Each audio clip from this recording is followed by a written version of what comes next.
মানুষ যে ভাই এমন মানুষ, কি বলবো এদের কথা। মানে কিছু কিছু মানুষ, এদের মধ্যে যদি একটুখানিকও মনুষ্যত্ব বোধ থাকে, তাহলে এরা এমন মানে ব্যবহার, এমন কথাবার্তা বলে না। ঠিক আছে, এইসব মানুষগুলো না মাঝে মাঝে ভুলে যায় যে তারাও মানুষ।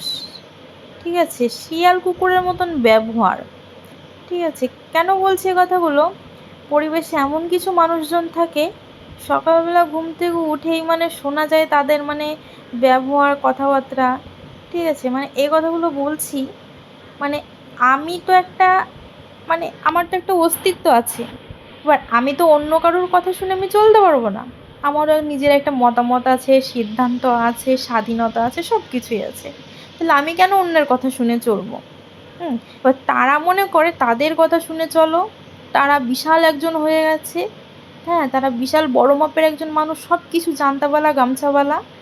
ঠিক আছে, তাদের কথা শুনেই চলতে হবে। না ভাই, আমি পারবো না। মানুষ বলে না না, আমি নারী, আমি সব পারি। না, আমি পারি না। ঠিক আছে, আমার মধ্যেও কষ্ট আছে, ভালো লাগা আছে, না লাগা আছে। ঠিক আছে, আমি ভাই কারুর কথা শুনে চলতে পারবো না। আমি না আবার খুব স্পষ্টবাদী লোক। ঠিক আছে, মানে আমার মনে যেটা আসবে আমি স্পষ্টভাবে সেটা বলে দেবো। বলেছিও অনেক এসব মানুষগুলোকে, কিন্তু তারা না আমার কথা গায়েই মাখে না। মানে তাদের কোনো রকম কিছু যায়ই আসে না। আমি দেখে অবাক ভাই, কি করে যাবে আসবে?